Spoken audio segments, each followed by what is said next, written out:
சொன்னால் அச்சப்படாமல் சொல்லுங்கள். சேவை என்பது எது? உலகத்தில் எவன் மிகப்பெரியவன் தெரியுமா? நான் தமிழ் படிச்சவங்க. உலகத்திலேயே மிக உயர்ந்த மொழிங்க தமிழ். நான் சும்மா சொல்லலைங்க, மிக உன்னதமான மொழி தமிழ் மொழி. ஆங்கிலத்தில் பேசினால் அழகாகத்தான் இருக்கும், ஆனால் தமிழில் பேசினால் உயிர் இனிக்கும்ங்க. உயிருக்குள்ள இனிக்கும் அந்த தமிழ். யார் ரொம்ப பெரியவங்கன்னு சொல்லிட்டு அவ்வையிடத்தில் கேட்டார்கள். எல்லோரும் சொல்கிறார்கள் அவ்வை என்பவள் பாட்டின்னு. கிடையாது, சின்ன பொண்ணு. அவ சின்ன பொண்ணு. ஏன் அவளை கிழவின்னு சொன்னாங்க தெரியுமா? சின்ன வயசுல அதியமானோட அவ ஃப்ரெண்ட்ஷிப்ல இருந்தா. அப்படி சின்ன பொண்ணும் ஒரு ஆணும் ஃப்ரெண்ட்ஷிப்பா இருக்க முடியாதுன்னு சொல்லிட்டு ரொம்ப பெரிய பெரிய விஷயங்களை சொன்னான். ரொம்ப பெரிய விஷயங்களை சொல்லணும்னா நமக்கு வயசாகி போயிடணும் அப்படிங்கறதுனால கிழவி ஆக்கிட்டாங்க அவளை. சின்ன பொண்ணு அவகிட்ட கேட்டாங்க எது பெருசு? அவ சொன்னா இந்த உலகம் தான் பெருசு. அப்ப கேள்வி கேட்டாங்க, அப்ப உலகத்தை படைச்சவன் அதை விட பெருசு இல்ல? அப்ப படைச்சவன் தான் பெரியவனா? அவ்வை சொன்னா பாருங்க, பெரிது பெரிது புவனம் பெரிது, புவனமோ நான்முகன் படைப்பு, நான்முகன் திருமால் உந்தியில் பிறந்தோன், திருமால் அலைக்கடல் துயின்றோன், அலைக்கடல் சிறுமுனி கலசத்துள் அடக்கம், சிறுமுனி கலசமோ புவியில் சிறுமண், புவியோ அரவினுக்கு ஒரு தலைபாரம், அறவோ உமையவள் சிறுவிரல் மோதிரம், உமையவள் ஈசனுள் ஒடுக்கம், ஈசன் தொண்டருள் ஒடுக்கம், தொண்டரின் பெருமையை சொல்லவும் வேண்டுமோ? தொண்டு பெருசுங்கிறாங்க. சாமி வந்து உக்காந்துக்குமா? தொண்டு எங்க இருக்குதோ அங்க சாமி வந்து உக்காந்துக்குமா? தொண்டன் தான் பெரியவன், தொண்டு செய்பவன் தான் தலைவன். நான் சொல்கிறேன், நல்ல தொண்டனாக இல்லாமல் ஒருவன் நல்ல தலைவனாக இருக்கவே முடியாது. அதிகாரத்தால் எதுவும் சாதிக்க முடியாது. பேரன்பு கொண்டவன் தலைவன் என்பவன். எனக்கு அடுத்த ரொம்ப பெரிய தலைவன்னா தலைவன், அவன் தான் தலைவன். ரொம்ப பிடித்தமான இன்னொரு தலைவன் யார் தெரியுமா? Jesus Christ. ரொம்ப பிடிக்குங்க எனக்கு அந்த மனிதரை. கடவுள், கடவுளினுடைய மெசேஞ்சர், எல்லாவற்றையும் கடந்து நான் அந்த தலைவனை பார்க்கிறேன். ஒரு தலைவன் வந்து நின்றால் அவன் எல்லோருடைய ஆன்மாவும் வந்து மண்டியிடணுங்க அவங்க முன்னால. ஆன்மா மண்டியிடக்கூடிய ஒரு தலைவன். என்ன குவாலிட்டி தெரியுமா? நம் எல்லோரிடத்திலும் அந்த குவாலிட்டி இருக்கணுமா? 2 சொற்களால் அதை நான் சொல்றேன். ஆசீர்வாதம் இருந்தால் புரிந்து கொள்ளுங்கள். ஆசீர்வாதம் இருந்தால் புரியும், இல்லைன்னா புரியாது. கொஞ்சம் லேட்டா புரியும், அதுக்குள்ள வாழ்க்கை வீணா போயிடும். சொல்ற சொல் புரியணும். பாருங்க, ஜீசஸ் கிரைஸ்ட் யாருன்னா பைபிளை முழுக்க வாசிச்சு பாருங்களேன். என்ன குவாலிட்டி தெரியுமா லீடர்ஷிப்க்கு? நல்லா ஞாபகம் வச்சுக்கோங்க. லீடருங்கிறவன் எல்லாரையும் பின்னால விட்டுட்டு முன்னால நடக்கிறான், அவன் மட்டும் லீடர் இல்ல. எல்லாரையும் முன்னால விட்டுட்டு சரியா போறாங்களான்னு பின்னால நீங்க பாக்குறான் பாருங்க, அவனும் தலைவன் தான். Good shepherd. Good shepherd is a good leader. Good leader. நான் தான் முன்னால வர வேண்டும் என்று நினைப்பவன் லீடர் கிடையாது. என் சுவடுகளை பின்பற்றி என்று சொல்லுபவன் இல்லை லீடர். அவர்கள் ஸ்டெப் சரியாக போகிறதா என்று பார்த்து பார்த்து அவர்களை வழிபடுத்துகின்றவன் லீடர். என்ன தெரியுமா குவாலிட்டி? ஜீசஸ் கிரைஸ்டனுடைய குவாலிட்டி என்ன தெரியுமா? நீங்க மதம், சர்ச், வழிபாடு, பைபிள் எல்லாத்தையும் மறந்துருங்க. ரீசரெக்ஷன் அது எல்லாத்தையும் மறந்து உங்க மனசுக்குள்ள ஆழமா போக வேண்டிய ஒரு குவாலிட்டி உங்ககிட்ட இருந்தா, உங்ககிட்ட அது வந்துருச்சுன்னு அர்த்தம். வராது, கஷ்டம். இன்னில இருந்து ட்ரை பண்ணுங்க, இந்த வினாடியில இருந்து ட்ரை பண்ணுங்க. He is the leader. Why? He is having the quality of the mankind. What is the quality? He is a man of no mood. மூடு அப்படிங்கறத ஒண்ணு கிடையாதாங்க அவருக்கு. எதுவுமே அவருடைய மூடை நீங்க கெடுக்கவும் முடியாது, மாத்தவும் முடியாதான். நம்மளை எவ்வளவு சீக்கிரமா மாத்த முடியும் தெரியுமா? ஒருத்தன் நாயோட வாக்கிங் போயிட்டே இருந்தான். முன்னால வந்தவன் கேட்டான், என்ன நாயோட வாக்கிங்கா? எப்படி தெரியுது? ஏன் சார் நீங்க டென்ஷன் ஆகுறீங்க? நான் உங்ககிட்ட கேட்கலையே, நாய் கிட்ட கேட்டேன். முடிஞ்சு போச்சா? அந்த நாய் சாயந்தரம் வரைக்கும் கடிச்சுக்கிட்டே இருக்கும் நம்மள. மூடு இப்படி கெடுத்துறாங்களே. என்ன மேடம் நல்லா பேசுவீங்கன்னு பார்த்தா சுமாரா பேசுனீங்க, முடிஞ்சு போச்சு சாயந்தரம் வரைக்கும் என் மூடு. மூடு இப்படி கெட்டுறது. யார் தெரியுமா தலைவன்? மூடே கிடையாதுங்க. அதனால்தான் ஆன்மா வந்தால் அவனிடத்தில் மண்டி. நான் ஒண்ணு கேட்கிறேன், ஏன் கொடைக்கானல செலக்ட் பண்ணீங்க? கன்வென்ஷனுக்கு? ஏன் வத்தலை குண்டு நல்லா தானே இருக்குது? ஏன் திண்டுக்கலுக்கு என்ன குறை? ஏன்னா மலை மலை அப்படின்னா 2 பாயிண்ட். 1, அது குளிர்ச்சியானது. 2, அது அமைதியாக இருக்கிறது. ஒன்னும் இல்லைங்க, நாமும் குளிர்ச்சியாகவும் அமைதியாகவும் இருந்தால் எல்லோரும் நம்மை நோக்கி வருவார்கள். அவ்வளவுதான். ஆழமான ஒரு சொல் சொல்கிறேன். ஒரு நாள் ஆட்டோல, எனக்கு இந்த சொல் ரொம்ப பிடிக்குங்க. உங்கள எத்தனை பேருக்கு இந்த சொல் பிடிக்கும்னு தெரியல. எனக்கு வெறுப்பான சொல் மட்டும்தான் வந்து உடனே தொடுது. ஆழமான புத்தி சார்ந்த சொல் தொடரதில்லை. நம்மளை கடந்து போயிடுறோம். பாருங்களேன், இன்னிலிருந்து இன்னொரு சொல்லையும் உங்க டைரியில எழுதி வச்சுக்கோங்க. தலைவன் அப்படின்னா யாருன்னா குரு. குரு அவன் வழி காட்டுவான், வாழ்ந்து காட்டுவான். குரு. ஆட்டோ பின்னால் எழுதி இருந்துச்சுங்க ஒரு சொல்.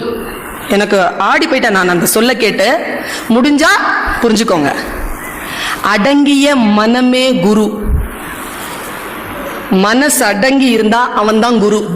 உங்க மனசு அடங்கி இருந்தா உங்களுக்கு அது குரு.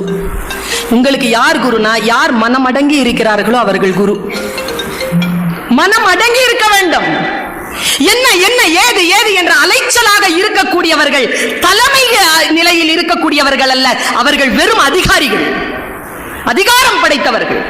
அதிகாரத்தால் ஒன்றுமே சாதிக்க முடியாது என்பதற்குத்தான் நான் சிங்கக்கதையை சொன்னேன். அன்பினால் தான் சாதிக்க முடியும். யார் நல்ல தலைவன் என்றால் யாரிடத்தில் அன்பு பெருக்கெடுக்கிறதோ அவன் தலைவன். நான் இன்னைக்கு காலையில சன் டிவியில பேசினேன். நீங்க எல்லோரும் நேற்று மிக தாமதமாக தூங்கி இருப்பீர்கள். அதனால் காலையில் அதை நீங்கள் பார்த்திருக்க வாய்ப்பில்லை. ஒரு விஷயம் சொன்னேன், அதுல எனக்கு ரொம்ப பிடிக்குங்க. பறக்கிறது பிடிக்கும், அப்படி பிரம்மாண்டமா இருக்கிறது பிடிக்கும், விஸ்வரூபம் பிடிக்கும், எப்பவுமே பிடிக்கும். எங்க அப்பா சொன்னார் அந்த விஷயத்தை. நீ உன்னை நீயே எவ்வளவு விஸ்வரூபம் எடுத்து நில் என்றால் உன் விதியை படைக்கின்ற இறைவன் கூட உன்னிடத்தில் வந்து கேட்க வேண்டும், சொல்பக்தனே உன் விதியை நான் எப்படி எழுத? அப்படி நிக்கணுமா? அப்பா சொல்லி கொடுத்தார் எனக்கு. அது ஒரு உருது கவிதை இருக்கிறது, அதை நான் பல மேடைகளில் சொல்லி இருக்கிறேன்.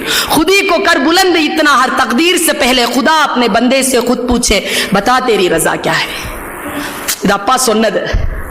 ஒரு நுட்பமான ஒரு விஷயத்தை சொல்கிறேன். ஒரு தலைவனை எப்படி அடையாளம் காண்பது என்று சொல்கிறேன். யார் தலைவன்? வாய்ப்பு கிடைப்பதனால் அதிகார நாற்காலியில் உட்கார்ந்து இருக்கின்றவர்கள் அதிகாரிகள். யார் தலைவன் தெரியுமா? விஸ்வரூபம் எடுக்கின்றவன் தலைவன். கோயம்புத்தூர் எழுத்துலக சிம்மம் ஜெயகாந்தன் ஒரு முறை பேச வர்றார். நான் அந்த மீட்டிங்ல இல்ல, யூடியூப்ல தான் கேட்டேன். நீங்களும் யூடியூப்ல கோயம்புத்தூர் பாரதி விழா ஜெயகாந்தன் போட்டா இந்த பேச்சு வரும். கொஞ்சம் கேளுங்க அந்த பேச்ச. என்ன பேச்சுங்க! மனசு அறுத்து அறுத்து உள்ள போய்கிட்டே இருக்குங்க. புத்தியின் தளத்தில் ஏறிக்கொண்டே இருக்கிறது பேச்சு. ஒரு நோட்ஸ் இல்லாம பேசுறான் மனுஷன். அந்த மனிதரை அறிமுகம் செய்த பொழுது அந்த எம்சி ஒரு வார்த்தை சொன்னாருங்க. நான் உங்களுக்கு மறுபடியும் பிரார்த்தித்து, இறைவனை பிரார்த்தித்து இந்த சொல்லை சொல்கிறேன். உங்கள் மனசுக்குள்ள அது போயிடணும். இந்த பிரார்த்தனையோடு சொல்றேன். எம்சி சொன்னார், இப்பொழுது ஜெயகாந்தன் மேடையில் பேச வருவார், பாரதியை பற்றி பேசுவார், தன் விஸ்வரூபத்தை காட்டுவார் அப்படின்னார் எம்சி. மேல ஏறிச்சிங்க, நின்னாரு. நண்பர் சொன்னார், ஆழமா கவனிங்க, புரிந்தவர்கள் அலர்ட் ஆயிருவீங்க. நண்பர் சொன்னார், நான் பாரதியை பற்றி பேசுவேன், விஸ்வரூபம் காட்டுவேன் என்று. விஸ்வரூபம் என்பது நான் காட்டுவதல்ல, நீங்கள் காண்பது என்று சொன்னார். விஸ்வரூபத்தை காட்ட முடியாதுங்க. நீங்க 1000 வந்து இங்க சத்தம் போடுங்க, 1000 பவர் பாயிண்ட் பிரசன்டேஷன் கொடுங்க, ஏற்கனவே அது இருக்குது, அதுதானே கொண்டு வந்து போடுறீங்க. புதுசா என்ன சொல்ற? உனக்குள் ஒரு விஸ்வரூபம் இருக்கிறது, அது என் பார்வைக்கு மட்டும் தெரிகிறதா? I will be your follower. எங்க கீதை சொன்னான் கிருஷ்ணன். கிருஷ்ணன் தானே விஸ்வரூபம் எடுத்து சொன்னான். நம்ம படத்துல பார்க்கல, கர்ணன் படத்துல. இந்திய தொலைக்காட்சிகளிலேயே முதல் முறையாக வந்துச்சு. இப்போ பார்க்கல, நம்ம அப்படி எடுத்து விஸ்வரூபத்தை காட்டினானே. உங்களுக்கு ஒன்று தெரியுமா? அப்படி விஸ்வரூபம் எடுத்து ஒருவேளை கிருஷ்ணன் கீதை சொல்லி இருந்தால் குருக்ஷேத்திரம் நடந்திருக்காது. எல்லாரும் கேட்டிருப்பாங்கல்ல. அவன் சொன்னது அர்ஜுனனுக்கு மட்டும்தான். அந்த வார்த்தைகள் சொல்ல சொல்ல சொல்ல 5 அடி 5.5 அடி உயரம் உள்ள கிருஷ்ணன் அவனுக்கு 50,000 அடி போல் தெரிந்தான். அது தெரிந்தது ஸ்தூலம் அல்ல, அவன் சொன்ன வார்த்தையின் சத்தியத்தால் அவன் விஸ்வரூபம் எடுத்தான். விஸ்வரூபம் என்பது வார்த்தையின் சத்தியத்தால் வருவது, செயல்பாடுகளின் சத்தியத்தால் வருவது. அது அதிகாரத்தாலும் ஆடம்பரத்தாலும் நான் இவ்வளவு செய்கிறேன் பார் என்று அடுத்தவர்களுக்கு காட்டுவதாலும் வருவதல்ல. அப்படி காட்டாமல் அடங்கி இருக்கும் மனதோடு நம்மை வழிபடுத்தக்கூடிய குரு யார் என்று பாருங்கள். அந்த தலைமை உங்களுக்கு கிடைத்தால் நீங்கள் பாக்கியவான்கள். எனக்கு கொடுக்கப்பட்ட நேரம் நெருங்கி கொண்டிருக்கிறது. இன்னும் ஒரு 5 நிமிடம் உண்டு. 5 நிமிடத்தில் நான் என் கடமையை முடிக்கிறேன். என்ன காரணம்னா, நான் ஆல் இண்டியா ரேடியோவில் வேலை செஞ்சவர் 11 வருஷம். ஆல் இண்டியா ரேடியோ சென்னை வானொலி நிலையம் அப்படின்னு ஆரம்பிச்சோம்னா இத்துடன் இந்த ஒளிபரப்பு முடிவடைகிறது, வணக்கம் அப்படின்னு முடிக்கணும். கரெக்டாக முடிக்கணும். 1 செகண்ட் கூட தாண்டக்கூடாது. 1 செகண்ட் கூட தாண்டாது. ஆளை கடத்துறவனை கூட மன்னிச்சிடலாம், நேரத்தை கடத்துறவனை மன்னிக்க முடியும். இது ரொம்ப சந்தோஷம் எனக்கு. நேரத்தை நல்லா மெயின்டைன் பண்ணிட்டே வரீங்க. காலம் பொன் போன்றதல்ல. பொன்னை இழந்தால் சம்பாதித்துக் கொள்ளலாம். காலம் உயிர் போன்றது, இழந்தால் சம்பாதிக்க முடியாது. வேதத்தில் இறைவன் சொல்லுகிறான், நான் காலமாக இருக்கிறேன், என்னை யாரும் குறை சொல்லாதீர்கள். ஆக காலத்தின் அருமை தெரிந்து நான் ஒரு விஷயத்தை சொல்றேன். மலை மேலே ஏறி வந்துட்டு இருந்தேன். நீங்களும் பார்த்திருப்பீர்கள். எத்தனை பேர் குரங்குக்கு பொறி போட்டீங்க? எத்தனை பேர் உங்க கையில் இருக்கிற பழத்தை குரங்கு கொடுத்தீங்க? நிறைய பேர் கொடுத்துருப்பீங்க. ஏன்னா அன்பு.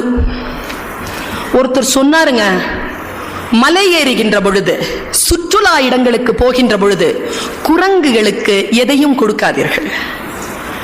ஏன் என்றால் குரங்குகளின் இயற்கை இயல்பு மாறி போகிறது. அவை மரம் ஏறுவதோ தானாக உழைத்து பழம் பறித்து சாப்பிடுவதோ தெரியாமல் மனிதர்களைப் போல சுற்றுலாக்களின் முன்னால் அவர்கள் கையேந்தி பிச்சை எடுக்கிறார்கள். பார்த்திருக்கிறீர்களா? நாம் அன்பு என்கின்ற பெயரிலே செய்யக்கூடியது எல்லாம் பல நேரங்களில் அநியாயமாக இருக்கிறது. இதை ஒரு தலைவன் சொல்லி தர வேண்டாமா? யாராவது சொல்லி தந்தா தானே தெரியுது. ரொம்ப பசியோட ஒருத்தன் வந்தான். ஒரு ஆள் வேர்க்கடலை சாப்பிட்டே இருந்தாரு. மயங்கி விழற மாதிரி இருந்தான். கைப்பிடிச்சு உட்கார வச்சாரு. பசியான்னு கேட்டார். ஆமா, நான் ஒரு பிடி கடலை கொடுத்தார். கடலை சாப்பிட்டு அவரை பார்த்தான். ரொம்ப நன்றி, கொஞ்சம் தண்ணி கிடைக்குமா என்றான். தண்ணீர் அதோ பைப்ல வருது, போய் குடிச்சுக்கோன்னார் அவர். தண்ணீரையும் எடுத்து கொடுக்காம முட்டாள். பசிக்கு சோறிடுதல் புண்ணியம், அவனை சோம்பேறி ஆக்காமல் பார்த்து கொள்ளுதல் டபுள் புண்ணியம். ரொம்ப உறுதியா இருக்கணும் நாம இந்த விஷயங்கள்ல. பல நேரங்கள்ல நமக்கு தெரிய மாட்டேங்குதுங்க. அன்பு என்கின்ற பெயரினால் இதுதான் சேவை என்கின்ற. நான் சொல்லுகிறேன், ஒவ்வொரு சமூகமும் தன் கடமையை சரியாக செய்கின்ற பொழுது சேவைக்கு வேலையே இருக்காதுங்க. கடமை தவறுகின்ற சமூகத்திற்கு தானே சேவை தேவைப்படுகிறது. யோசித்து பார்த்தால் ஒரு பேருண்மை தெரிகிறது. கடமையை செய்தல், கடமையை செய்தல் என்பது என்ன? நான் இந்த ஒரு செய்தியோடு நிறைவு செய்கிறேன். எது தொண்டு? மிகப்பெரிய சமூக தொண்டு தெரியும். என்ன தெரியுமா? ஒருத்தன் யோகா பண்ணிட்டே இருந்தானா, அவன் நேரம் அந்த குரு கிட்ட கேட்டான், சுவாமிஜி நான் யோகா செஞ்சா சந்தோஷமா இருப்பேனா?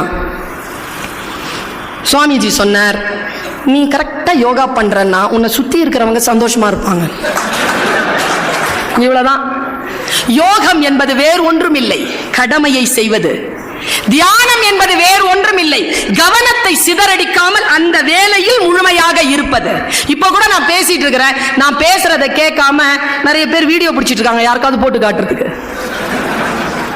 பேச்சை முழுமையாக கேட்டல். அந்த வினாடியில வேதாத்திரி மகரிஷி சொல்கிறார், தியானம் என்பது நீ சமைக்கின்ற பொழுது உப்பை போடுகிறாயா, உப்பை போடுகின்ற பொழுது இருக்கும் உன் மனநிலைக்கு பெயர் தான் தியானம். இதை விட என்னங்க விளக்கம்? புரிந்தவர்கள் பாக்கியசாலிகள். அந்த வினாடியில கவனம் சிதறினால் உணவு கெட்டு போகும், அளவு மாறி போகும். அந்த கடமையை செய்தல். நான் ஒரு செய்தியோடு நிறைவு செய்கிறேன்.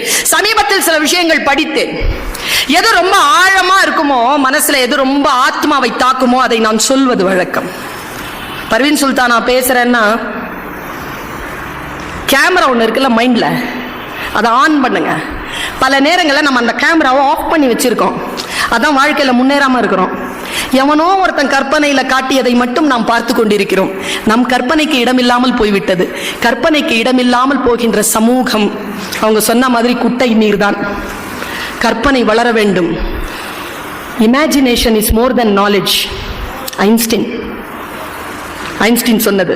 கற்பனை உங்க மைண்ட்ல ஒண்ணு இருக்கு, ஆன் பண்ணுங்க, கேமரா ஆன் பண்ணுங்க. இப்ப நான் தெரியக்கூடாது, உங்க கேமரா தான் ஆன்ல இருக்கணும். 2 நிமிஷம். ஒரு பொட்டல் காடு, ஓரத்தில் ஒரு மரம், அதை தாண்டி ஒரு காடு. பொட்டல் நிலம், ஒற்றை மரம், அதை தாண்டி காடு. ஒரு மான் ஓடிக்கொண்டிருக்கிறது. தட்டு தடுமாறி ஓடுகிறது மான், பதட்டத்தோடு ஓடுகிறது மான், அப்பப்ப திரும்பி திரும்பி பார்த்து கொண்டு ஓடுகிறது மான். கேமராவை கொஞ்சம் திருப்புறோம், எதை பார்க்குதுன்னு. அங்கே ஒரு வேடன் அம்பை குறிவைத்துக் கொண்டிருக்கிறான். அந்த மானை குறிவைத்துக் கொண்டிருக்கிறான் ஒரு வேடன். அதிலே அகப்பட்டு விடக் கூடாது என்று பதறி பதறி ஓடுகின்ற மான் அந்த ஒற்றை மர நிழலில் கொஞ்சம் ஆசுவாசப்படுவதற்காக நிற்கிறது. அதன் கால்கள் விதிர் விதிர்த்துக் கொண்டிருக்கின்றன. இதோ கொஞ்ச நேரத்தில் காற்றுக்குள் நுழைந்து விட்டால் வேடனிடம் இருந்து தப்பித்து விடலாம் என்று காட்டை பார்க்கிறது. காடு தீப்பிடித்து எரிகிறது. என்ன செய்வது என்ற பயத்தோடு திரும்பி பார்க்கிறது. அப்பொழுது காட்டிலிருந்து புறப்பட்டு வந்த ஒரு புலி மானை பார்த்து கொண்டு நிற்கிறது. என்ன செய்வது என்று தெரியாமல் இந்த பக்கம் போகலாம் என்று இடது பக்கம் திரும்பினால் எந்த மிருகத்திற்கும் பிடிக்காத வானத்திலிருந்து பேர் இடி கேட்கிறது. அந்த வினாடியில் அது காலெல்லாம் நடுங்க யோசிக்கிறது. அதனால் அடுத்த அடி எடுத்து வைக்க முடியவில்லை. காரணம், அது பிரசவ வலியில் இருக்கிறது. இவ்வளவு சூழல். அப்பொழுது அது தன் ஆன்மாவிடம் பேசுகிறது. நான் என்ன செய்ய? ஆன்மா அதனிடத்தில் கேட்கிறது, ஏ மானே, திரும்பி வேடனிடத்தில் போய் அடிபட்டு சாக போகிறாயா? எரிகின்ற காட்டிலே போய் சாக போகிறாயா? அல்லது புலிக்கு இரையாக போகிறாயா? அல்லது இடிக்கு சிதைய போகிறாயா? என்ன செய்ய போகிறாய்? எதுவும் செய்யாதே. இப்பொழுது இந்த வினாடியில் இயற்கை உனக்கு ஒரு கடமையை கொடுத்திருக்கிறது. அந்த கடமை இந்த குட்டியை ஈனுவது. அதை மட்டும் செய் என்று ஆன்மா கட்டளையிடுகிறது. அந்த ஆன்மாவின் கட்டளைக்கு அடிபணிந்த அந்த மான் எல்லா பேராபத்துகளையும் மறந்துவிட்டு குட்டியை ஈனுவதில் தன்னுடைய கவனத்தை செலுத்துகிறது. குட்டி ஈனக்கூடிய அந்த சூழலை வேடன் பார்க்கிறான். குட்டி இதோ பிறந்துவிட போகிறது என்கின்ற நிலையில் வேடன் கொஞ்சம் அந்த பக்கம் திரும்பி பார்க்கிறான். அங்கே ஒரு புலி நிற்கிறது. இந்த பிரசவ வாடைக்கு புலி வந்துவிடக் கூடாதே என்று மனம் ஏதோ ஒன்று செய்ய தன் அம்பை சரியாக புலியிடத்தில் திருப்புகிறான் வேடன். புலியை அடிக்கிறான். தன் மீது அம்பு பாய்ந்த போது தன்னை அடித்த வேடனை துரத்துகிறது புலி. 2 ஆபத்து காலி. இடி இடித்ததில்லையா? அந்த வினாடியில் பெரும் மழையாக பெய்து காட்டிலே இருக்கக்கூடிய தீ அடைகிறது. இது கதை. சொல்லும் நீதி என்ன தெரியுமா?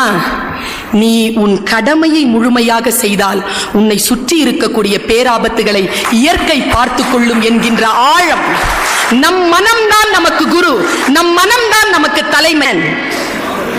அதனால்தான் அதுக்கு அந்த பேரை வச்சிருக்காங்க போல. எனக்கு இந்த மாதிரி கான்ஃபரன்ஸ்ல பெண்களை பார்த்தால் சந்தோஷம். ஏனால் நெப்போலியன் என்று பேசினாலே அது மாவீரியன் நெப்போலியனை பற்றி மட்டும்தான் இருக்க வேண்டும் என்றால் அந்த கூட்டத்தில் பெண்கள் இருக்க வேண்டும். அதனால் நான் அவர்களை முன்வைத்து இந்த வார்த்தையை சொல்ல எனக்கு ரொம்ப பிடிக்குங்க. அந்த லீடர் என்ன லீடருங்க அவன். நான் போயிருந்தேங்க, பிரான்ஸ் போயிருந்தேன். 4 அடிங்க 9th ஸ்டாண்டர்ட் பாய் மாதிரி இருக்கிற அவனுடைய ட்ரெஸ் வந்து அந்த வர்சைல் அவனுடைய அரண்மனைக்குள்ள இருந்தது. என்ன லீடர்ஷிப்! ஒரு போர் வீரனாக, அதுவும் அந்த தாய்நாட்டுக்குரியவன் இல்லை, அவன் ஒரு போர் வீரனாக ஜாயின் பண்றாங்க. 17 வயசுல 25-26 வயசுல அவன் அந்த நாட்டுக்கு பேரரசன். என்ன குவாலிட்டி இருந்ததுங்க அவன்கிட்ட! என்ன அலர்ட் தெரியுமா? அவன் வெரி அலர்ட், வெரி அலர்ட். நீங்க யூடியூப்ல பார்க்கலாம். நான் எப்பவுமே ஜனவரி 1 என் டைரியை எடுத்து நான் ஃபர்ஸ்ட் எழுதுறது அவன் சொன்ன வாசகம் தான். அவன் எனக்கு சொல்லிட்டு போன வாசகம். முடிந்தால் அதை உங்களுக்கு புரிந்தால் நீங்களும் அதை எடுத்துக்கொள்ளுங்கள். அவனுக்கு நீச்சல் தெரியாது. நீச்சல் தெரியாதே, உனக்கு நீச்சல் கற்றுக்கொள்ளலாம் இல்லையா என்று கேட்டார்கள். அதற்கு அவன் சொன்ன பதில்தான் என் டைரியின் முதல் வாசகம். நான் சுறாக்கள் இல்லாத ஆழ்கடலில் நீச்சல் பழகுவதில்லை. என்ன சொல்லுங்க, என்ன சொல்லுத? நீச்சல் தெரியாதுங்க. பழகணும். கடல்ல தான் பழகுவானா, ஆழ்கடல்ல தான் பழகுவானா. பழகும் போது சொரா இருக்கணுமா. எப்ப சொல், அவன் அப்படிதான் வாழ்ந்தான். நான் போயிருந்தேன், அவனுடைய சமாதியை பார்க்க போயிருந்தேன். சீன் நதிக்கரையில் நான் புதைக்கப்பட வேண்டும் என்று சொன்னான். சீன் நதிக்கரை அவனுக்கு ரொம்ப பிடிக்கும். போயிருந்தேன், நேரா போய் பார்த்தா பெரிய பியானோ மாதிரி வச்சிருக்கிறான் அவனுடைய அஸ்தியை. பார்த்துட்டு மேலே போய் பார்த்தேன், கீழே போய் பார்க்கணுன்னா கீழே போய் கூப்பிட்டுட்டு போனேன். அங்கே போய் பார்த்தேன். நான் சொன்னேன், கீழே இவ்வளோ பிரம்மாண்டமா தெரியுது, ஏன் முதல்ல மேலே கூட்டிட்டு போய் கீழே கூப்பிட்டு வந்தீங்கன்னு. அதுக்கு அந்த கைட் சொன்ன பதில் என்ன தெரியுமா? எங்கள் தலைவனை, எங்கள் நாட்டின் பேரரசனை நீங்கள் சமாதி நிலையில் பார்க்க வேண்டும் என்றாலும் முதலில் தலை வணங்கித்தான் பார்க்க வேண்டும், பிறகு நேராக பார்த்து கொள்ளலாம் என்று சொன்னார். லீடர்ஷிப்புங்க.